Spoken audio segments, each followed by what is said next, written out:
오늘은 저희 교회 전교인 야외 예배로 모여서 실제 예배는 우등산 생태 탐방원에서 진행됩니다. 먼저 영상으로 예배를 준비하고 또 예배에 참여할 수 있도록 여러분을 돕기 위해 영상을 준비합니다. 오늘은 전교인 야외 예배로 모입니다. 돌아오는 주일 5월 4일 주일 예배는 온 세대 예배로 드리겠습니다. 5월 3일부터 6일까지 가정의 달 연휴가 시작되고 가족들과 즐거운 시간 보내시고 당일 오후 예배는 가정 예배로 대처하겠습니다. 5월 6월 3주간 전국 준비 학교가 3주간 진행됩니다. 5월 11일, 5월 25일 그리고 6월 1일 세 번의 모임과 말씀 나눔을 통해서 온전한 믿음으로 준비하는 죽음이 어떤 모습인가를 함께 말씀을 통해 살펴보려고 합니다. 5월 월상 예배 5월 1일 목요일 새벽 5시 30분 본당에서 있습니다. 한 달을 시작하는 첫날 믿음으로 잘 동참해 주시기를 부탁드립니다. 함께 기도하겠습니다. 우리의 삶의 자리에 함께 하시는 아버지 하나님, 4월 27일 주일 아침 하나님의 은혜를 구하며 간구하여 기도합니다. 우리 가정과 우리의 몸된 교회 위에 하나님의 긍휼의 손길을 펼쳐주시고 언제나 감사하며 기쁨과 믿음으로 하나님 의지하며 살아갈 수 있는 광주제일교회 모든 믿음의 가족들 되게 하여 주옵소서. 거칠고 험한 인생의 시간을 보내고 있을지라도 육체의 고난과 아픔의 시간을 보내고 있을지라도 언제나 그 생명을 주관하시는 분은 하나님이심을 기억하며 그 삶의 자리를 붙잡고 계신 그 하나님의 은혜를 기대하며 담대함으로 두려워 떨지 않고 감사함으로 하루하루 살아가는 주님의 일꾼들 되게 하여 주옵소서. 이 아침에도 주의 말씀을 나눕니다. 나누는 말씀 속에 역사해 주시고 우리를 붙잡아 주시어서 말씀 속에 살아 역사하시는 하나님의 은혜를 체험하고 그 은혜 속에 하루하루 기쁨과 감사함으로 하나님을 기대하며 살아가는 저희 모두가 되게 하여 주옵소서. 전교인 야외 예배로 또 가정에서 영상으로 예배하는 믿음의 가정들을 기억하시고 하나님의 품 안에 품어주시어서 늘 감사와 기쁨과 행복이 넘치는 믿음의 삶을 살게 하여 주옵소서. 한 주간의 삶을 주님께 부탁드립니다. 언제나 감사하며 언제나 기뻐하며 언제나 하나님의 살아계심에 기뻐하고 감사하며 오늘을 살아낼 수 있는 믿음의 가족들 다 되게 하여 주옵소서. 모든 순간 우리와 함께 하시며 우리 예배를 받아주시기를 소원하며 거룩하신 예수님의 이름으로 기도드립니다. 아멘. 하나님 말씀 보겠습니다. 하나님 말씀 로마서 12장 14절부터 21절까지 말씀입니다.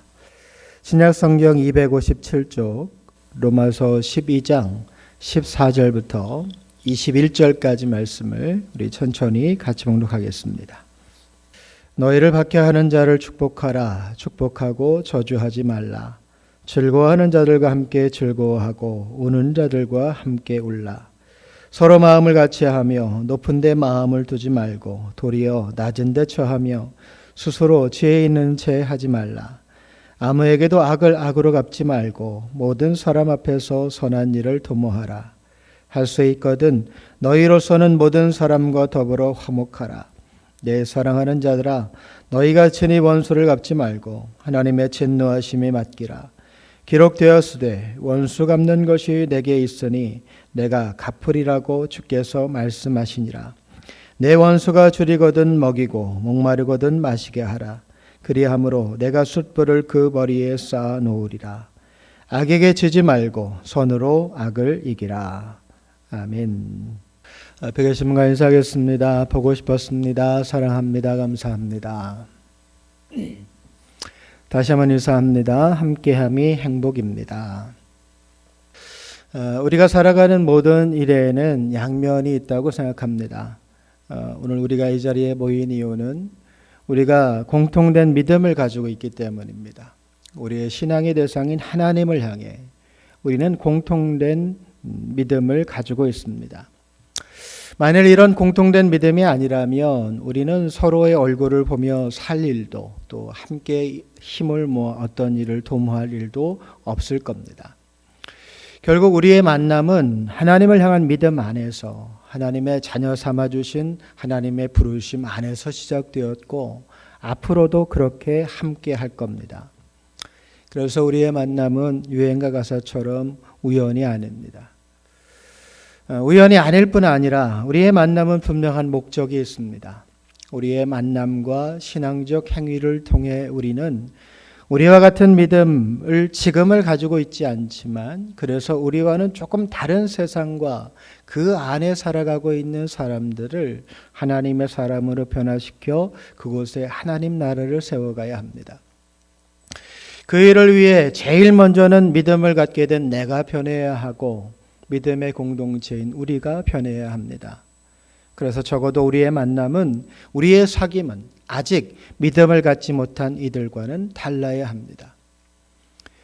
광주제일교회라는 믿음의 공동체 안에서의 만남은 목적도 다르고 그로 인해 이루기 원하는 결과물도 다르기에 믿음 안에서의 우리의 사귐과 관계는 아직 믿음을 갖지 못한 이들과는 아주 근본적으로 달라야 합니다. 교회 안에서의 사귐과 관계에 대해 가장 심각하게 고민하고 가르치고 그것을 행하며 살았던 인물은 아마도 사도 바울일 겁니다. 그는 예수님을 인격적으로 만나고 난 이후에 그 삶의 전부는 교회였습니다. 복음을 전하여 또 한 사람의 믿음의 사람을 세우고 한 사람 한 사람이 모여 이루는 믿음의 공동체인 교회를 세우는 것, 그리고 그 교회로 하여금 저 세상을 변화시켜 하나님 나라를 세우는 일에 사도 바울은 자신의 전부를 집중하며 살았습니다. 오늘 저는 여러분과 함께 누구보다 교회에 대해 많은 고민을 했고 나름의 조언을 아끼지 않은 교회를 향한 사도 바울의 권면을 함께 나누고 그 안에서 우리가 함께 더욱 힘써야 될 교회다움의 모습을 생각해 보려고 합니다. 오늘 나누는 말씀이 조금 무거운 주제일 수는 있겠지만 오히려 오늘 이 시간 우리가 조금 더 편안한 마음으로 부담 없이 더 깊이 생각할 수 있는 그러한 시간과 또 그러한 나눔이 될 수 있기를 주님의 이름으로 축복합니다. 사랑하는 여러분, 교회는 무엇일까요? 믿음을 가진 이들의 공동체인 교회는 어떤 모습을 가지고 있어야 할까요? 아직 믿음을 갖지 못한 이들에게 교회는 어떤 모습을 보여야 할까요? 어릴 적 저는 참 많이 싸움을 하는 교회에서 자랐습니다. 참 많이 싸웠습니다. 그런 일로 저는 개인적으로 목회자의 길을 걷게 되면서 싸우며 서로를 힘들게 하는 교회가 아니라 오늘 말씀의 내용처럼 함께 울고 함께 즐거워하는 교회의 이름에 대한 나름의 고민을 참 많이 했던 것 같습니다. 그래서 제가 꿈꾸고 있는 교회의 모습은 아무나 행복한 교회가 되어버린 건지도 모르겠습니다. 어린 나이여서 어떤 이유로 그렇게 싸웠는지는 잘 모르겠지만 어른들끼리 얼굴을 붉히는 일이, 그리고 그런 일이 교회 안에 적지 않은 관계적인 어려움을 만들어내는 그런 모습들이 어린 저의 눈에도 그렇게 좋게 보이지는 않았습니다. 근데 더 그랬던 것은 교회 안에서의 다툼과 불편한 관계적인 모습들이 이웃들에게는 아주 몹쓸 일이었다는 거예요. 교회가 싸워? 아이, 교회가 왜 그래? 아직 믿음을 갖지 못한 이들에게도 이웃에게도 교회는 조금 달라야 한다는 생각이 있었던 모양입니다. 교회가 싸우면 되겠냐고. 그렇다면 아직 믿음을 갖지 못한 이들에게 교회는 싸우지 않아야 된다는 생각이 있었던 겁니다. 다른 사람들에게 모범이 되어야 되는 생각이 있었던 거예요. 적어도 아직 믿음을 갖지 못한 사람 자신들과는 뭐가 달라도 달라야 된다는 생각이 있었다는 거죠. 그렇다면 여러분, 교회는 어떤 모습을 가지고 있어야 할까요? 오늘 본문의 14절입니다. 너희는 박해하는 자를 축복하라. 축복하고 저주하지 말라.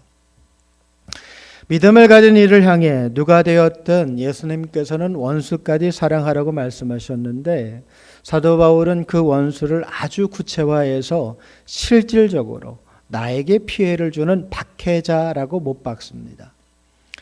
나를 괴롭게 하는 박해자를 축복하라. 저주하지 말라. 일반적이라면 나에게 피해를 주며 박해하는 자를 향해서는 축복해 하는 저주가 흘러갈 겁니다. 당연하겠죠. 나에게 도움을 주거나 행복을 선물하는 사람이 아닌 피해를 주는 사람을 향해 축복의 말을 건넨다는 건, 축복의 마음을 갖는다는 건 실제로 불가능한 일일 테니까요. 아무리 성자라도 지금 당장 나에게 적지 않은 피해와 고통을 주는 박해자라면, 심하게는 내 생명을 위협하는 박해자라면 그 사람을 축복하는 일은 절대 쉬운 일은 아닐 겁니다. 그런데 사도 바울은 아주 못 박아서 믿음을 가진 이들을 향해서 너희를 박해하는 자를 축복하라. 아주 구체적인 언어와 삶의 방식으로 이야기합니다. 축복하라, 저주하지 말라. 하나님 나라라는 대의를 향해 가는 모습에서는 이해가 되는 말이지만, 아니 이해할 수 있는 말이지만 실제 우리의 삶의 현장에서 적용하기에는 너무 어려운 말입니다. 거의 불가능한 일이라고 말해도 틀리지 않을 만큼 어려운 일입니다. 이어서 15절, 즐거워하는 자들과 함께 즐거워하고 우는 자들과 함께 울라. 실천과 표현적인 부분에서는 이건 좀 쉬워 보이지만 여기에서의 중심은 즐거워하고 울라가 아니라 함께 하라는 데 있다는 것을 생각해 보면 이것도 함께, 언제나 함께, 즐거울 때에도 슬플 때에도 함께, 항상 함께. 말은 참 좋은데 이것이 쉽지 않습니다. 실제 우리가 살면서 내가 힘들면 누구에게 힘들다고 말하기보다는 그냥 감춥니다. 그게 쉽습니다. 그리고 슬픔이 한참 지나가고 난 이후에도 지난 아픔에 대해 말하는 것이 쉽지 않습니다. 우리가 그래요. 다른 사람의 판단과 이목을 먼저 생각해서 나의 힘듦에 대해 잘 말하려고 하지 않습니다. 친한 누가 나에게 말하지 않은 것에 대해서는 되게 서운해하면서도 정작 내가 힘들고 어려운 일에 대해서는 쉽사리 입이 떨어지지 않습니다. 우리는 배려라고 생각하고 예의라고 생각하는데 사도 바울은 아주 단호하게 말합니다. 그거 아니라고. 믿음을 가진 이들은 모든 순간 함께 한다고 이야기합니다. 내가 힘들 때도 즐겁고 행복할 때도 내가 가진 힘듦과 즐거움을 나눌 수 있어야 한다고, 서로의 얼굴을 바라보면서 축복하고 격려하고 위로하며 살아야 된다고, 그것이 교회라고 사도 바울은 선언합니다. 사도 바울이 이렇게 말하는 데는 그만한 이유가 있습니다. 아주 단순한 이유는 그래야 하나님 앞에서 우리의 신앙이 자라나기 때문입니다. 신앙이 멈추지 않고 계속해서 성장할 수 있는 원동력이 되기 때문인 거예요. 함께함이 우리의 신앙을 성장케 하는 원동력이 되는 이유는 함께하는 시간 속에 신앙의 경험치가 쌓여져 가기 때문입니다. 내가 당한 일은 아니었어도 나와 함께하고 있는 믿음의 가족들의 경험이 함께 삶을 나누고 기도하며 내가 아닌 다른 사람의 신앙적 경험과 은혜의 쌓여감이 나에게도 전해지기 때문입니다. 사도 바울의 권면처럼 함께함이 우리의 신앙을 성장케 합니다. 그러나 그보다 더 중요한 이유는 우리가 함께 이루어 가야 하는 하나님 나라가 그렇기 때문입니다. 모든 일을 함께. 이것이 하나님 나라의 슬로건 주제입니다. 생각해보면 참 안타까운 것 가운데 한 가지는, 안타깝기보다는 참 답답한 것 가운데 하나는 이런 것일 겁니다. 지금 이 자리에 함께하고 있는 사람 누구도, 신앙의 자리에 함께하고 있는 사람 누구도 하나님 나라 천국을 실제로 경험한 사람은 한 사람도 없다는 겁니다.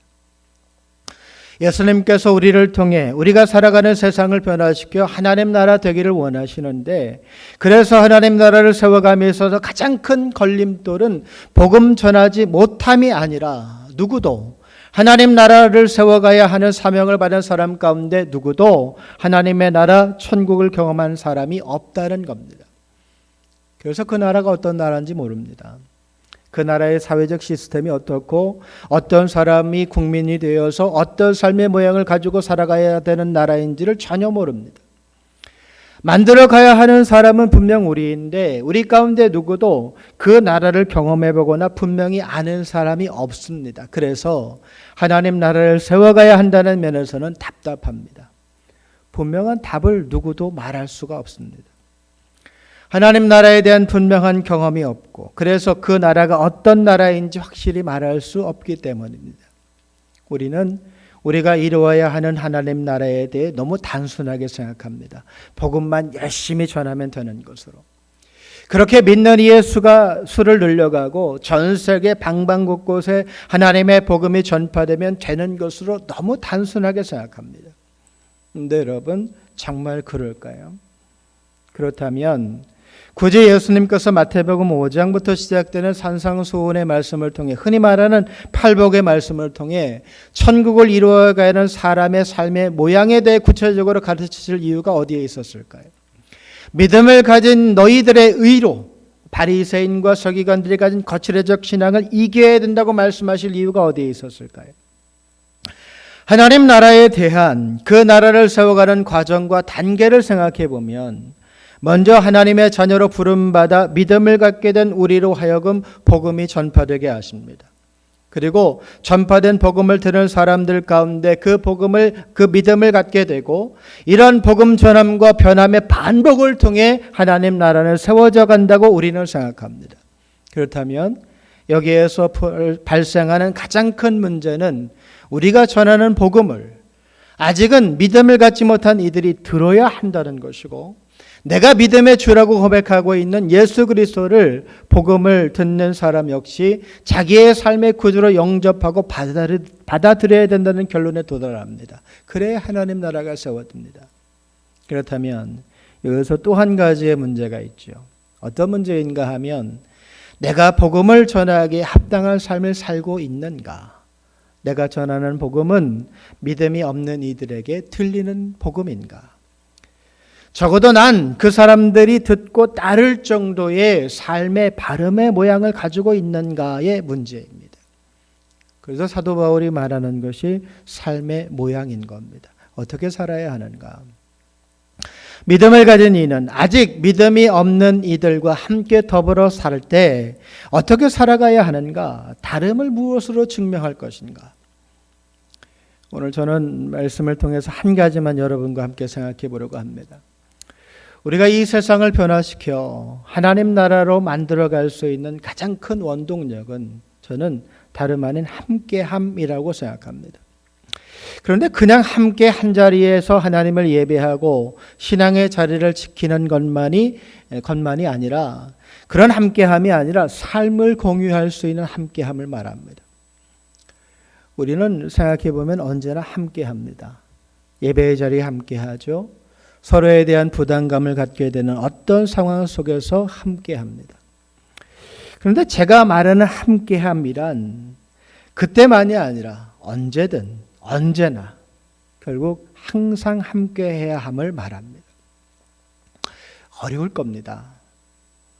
모든 순간 함께한다는 것이 정말 피로를 나눈 형제, 자매가 아닌 이상, 가족이라는 끈끈함으로 하나가 되어 있지 않는 이상 모든 순간 함께 한다는 건 불가능할 겁니다. 그런데 여러분, 우리가 그렇게 부러워하는 초대교회를 한번 생각해 보면 그들이 성령의 은혜를 체험하고 제일 먼저 한 것은 그들이 가진 전부를 사도들 앞에 가지고 나와 사도들의 판단에 따라 함께하는 믿음의 가족들의 필요에 사용되기를 바랐습니다. 저는 이게 굉장히 큰 충격이었습니다. 아무리 큰 은혜를 경험해도 그렇지, 내가 가진 전부를 가지고 나온다? 이게 실제로 가능할까?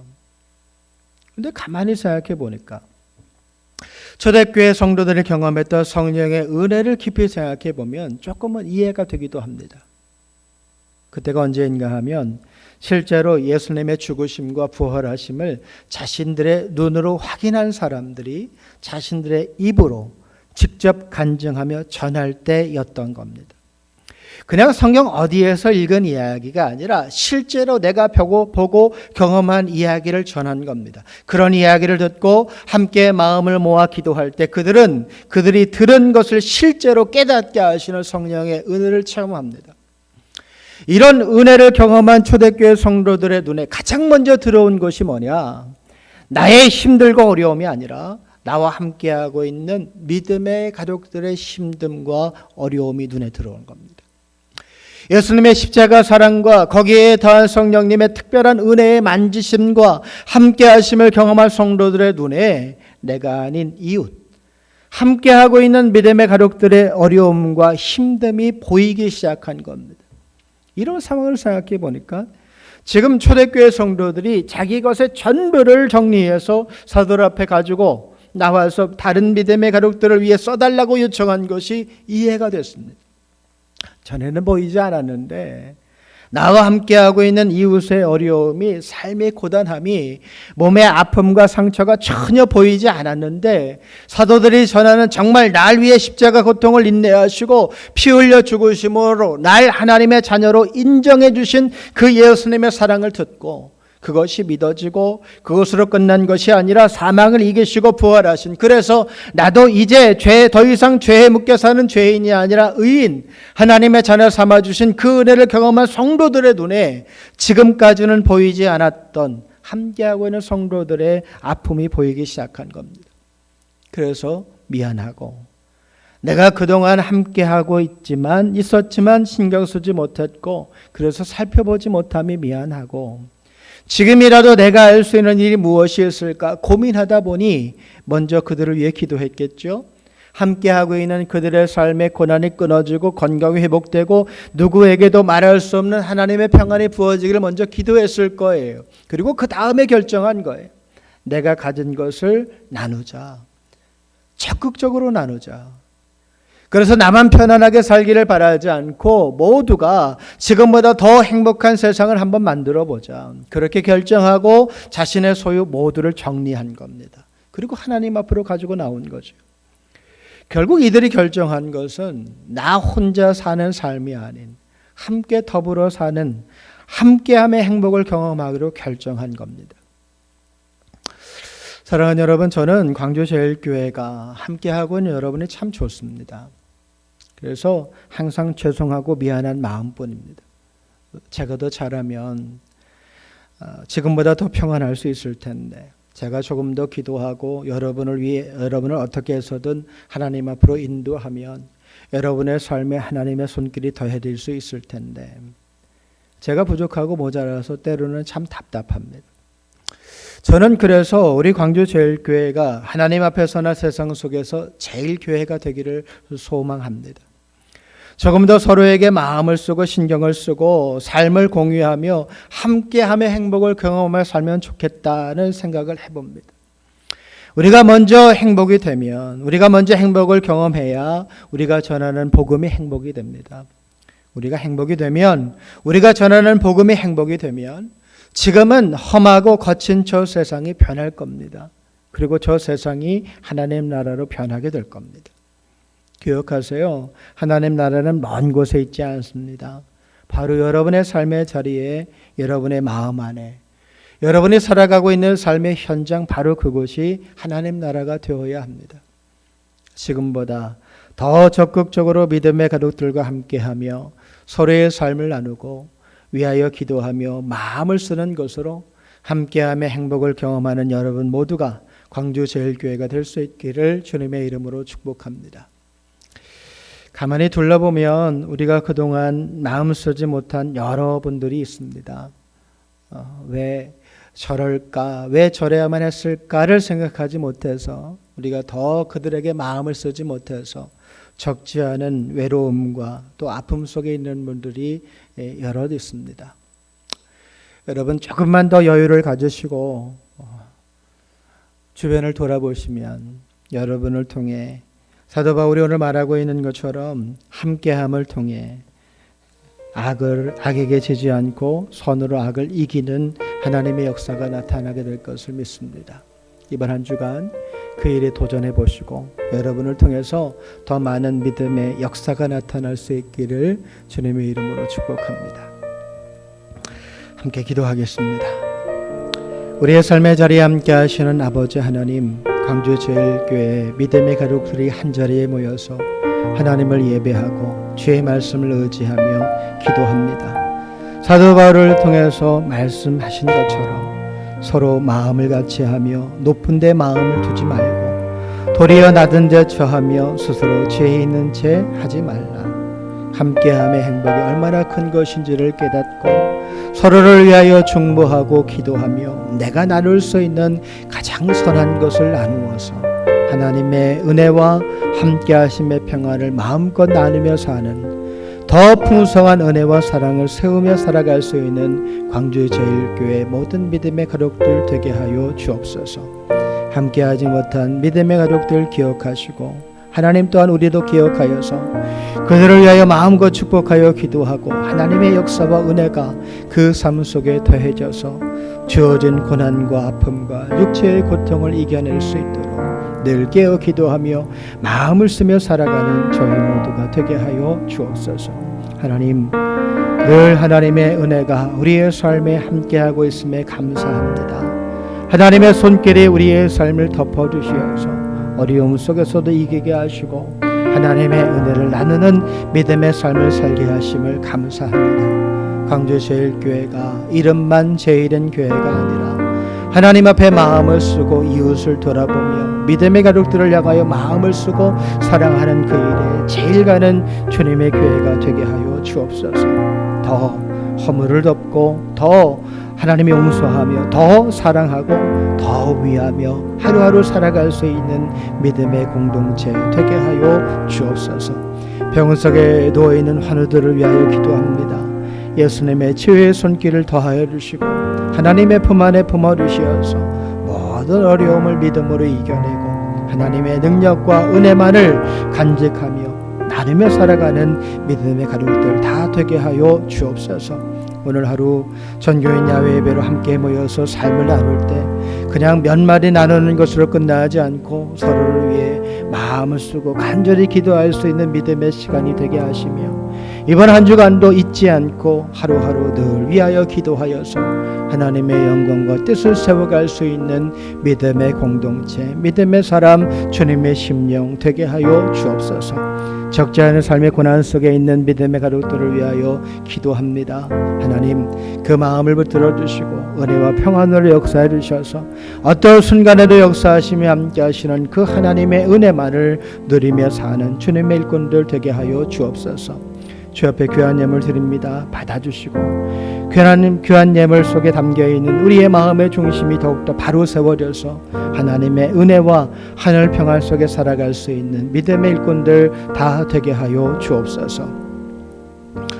이제는 우리 주 예수 그리스도의 은혜와 아버지 하나님의 동행하심과 성령님의 역사하심이 함께함의 행복을 깨닫고 그 행복의 삶을 이어가며 서로에게 마음을 쓰고 충고하며 하나님의 은혜를 더 큰 은혜로 만들어가기를 소원하는 믿음의 가족들 머리머리 위에와 그 상의 기업과 자녀손 위에 함께하지 못한 모든 믿음의 가족들 머리머리 위에와 그 상의 기업 위에 이제로부터 영원토록 함께 하시기를 간절히 축원하옵나이다.